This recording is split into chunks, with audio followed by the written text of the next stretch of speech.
Alright, so first we're gonna talk about Venom's primary fire. The 4 tentacles that can be given up to 15 meters range. So what you do with your primary fire is you add melees with every hit to maximize damage output. Never go for the third one because it takes away some damage because you can't primary fire first, like 2 seconds or 1. It will minimize damage output. Next we're going to talk about Venom Swing. It has a B-hop. Like, oops, I failed. I just press it. Like after every hit, Venom B-hops. What I like to do is put my... oh my god, where is it? Put my jump on scroll, so when I B-hop, I can just do it easily. And then I'll just make the B-hopping easier to do. And then our slam. This is how we're going to communicate with our divers. This is the ability we need to communicate the most out of every single one. Because this is how you're going to go in, deal damage, have your... let's say you have a Spider-Man or a Psylocke, a BP. You're going to tell them you're going to go slam backline or something. Like, let's say these are 2 supports and the team's up there. You would just tell your team, I'm ready to slam, and see if they're ready. If they don't say anything, I hope they're ready, because not everyone talks. And then slam. And then what you want to do, right after you slam, you just want to use your right click. They're dead. Give me a second. Just want to use your right click, and then just do the 2 primary fires. And then next we're going to talk about the shields. The shields does more the lower HP you are. And when you should always use it when you're like 150 HP to 200 left. You're not always going to get that correctly because you're going to get scared and sometimes use it. I sometimes use it when I'm at your HP. But you want to use it like when you hear the red. When you hear your heart beating. When you get low enough. And then next we can talk about some combos. So the first combo I'm going to teach you is like when you're slamming, you're going to primary fire. Of course I fail it. That's annoying. I just slam primary fire. Just to get like some cheap damage before I finish the slam. And when you go in, you're just gonna go with the left click, slam, right click, and then do damage. And then Venom has a really rinse and repeat style. You just go in with like wall climb up, never swing in. Your swing is your get out tool because you want to get out with, then use your B-hop to get out. Failed it. That'll be your get out tool. Your shields will help you stay alive. And if you don't have shields, always wait like 3 to 5 seconds. No. Wait until there's like 3 seconds left and then slam. Because if not, you're gonna die rather quickly because you are big. And then the combo with ult is just slam, right click. You don't even have to hit anyone. But it lives with 1 HP. That's wrong. Oh well. I can do a torture if I take it. Well, basically, you're just gonna grab your ult. When you get it, you're gonna slam, right click, do 2 primary fires, and then ult to get it timed correctly. So your ult does maximum amount of damage, and then the right clicks will go off right after the ult ends. That will ensure 250 HP heroes die. And for Luna's Mantis, you're gonna need a Mantis damage boost, or Rocket Luna damage boost. If you have a Rocket, always ask if you can damage boost. Sometimes you're not gonna get it because not everyone's gonna know, but then you'll be able to kill 250 HP heroes with your ult. But basically, like 1, 2.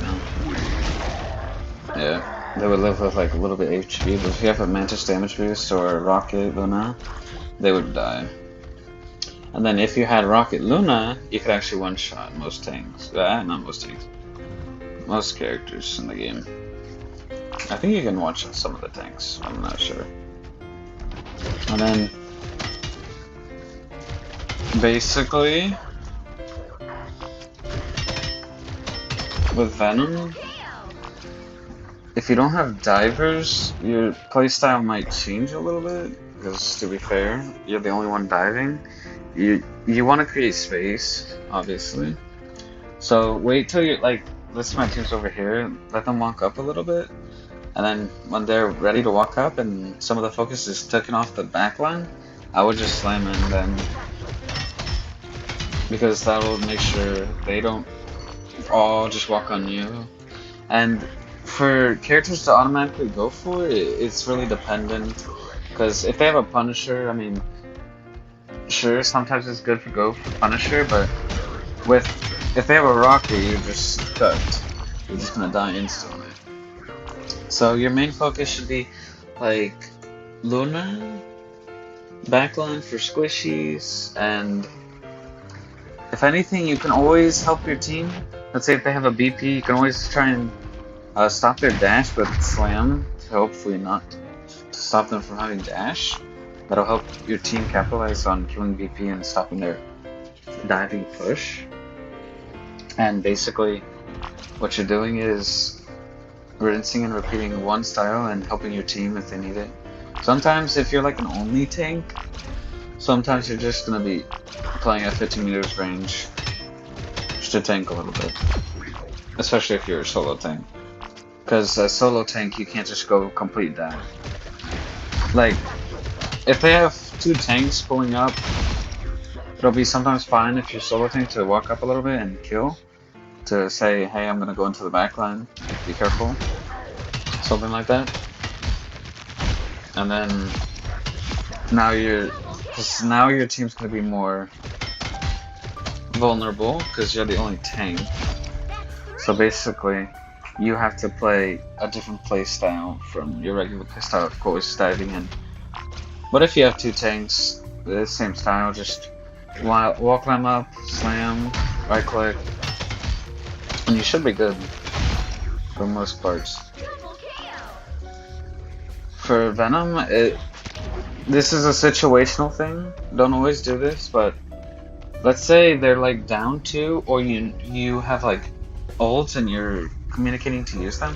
You can always go in for an aggro web and slam. It's not always the best choice of action, but if it's like, if you're telling your team you're going in aggro and they know how to follow up, it's really important that you have your team know you're going in aggro. Because if not, you're just fried. Unless you somehow live, then congrats. You somehow lived something that you should die on. And basically, after all that, just remember, there's one more thing with your ult.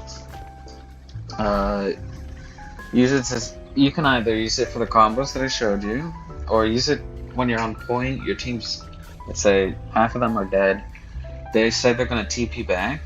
What you do is, if they have two tanks up on the point, what you can do is ult them to get it maximized over health output.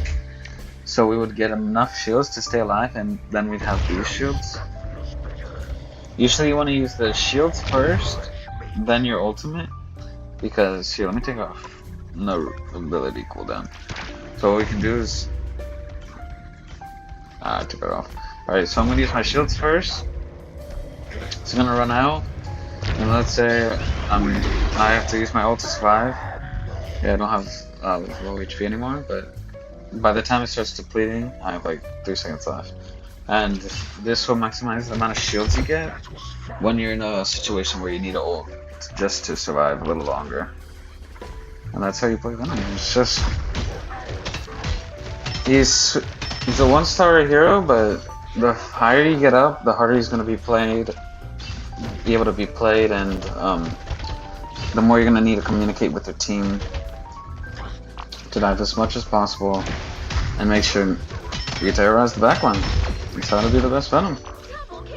Good luck in your journey. I mean, just schizo your way out.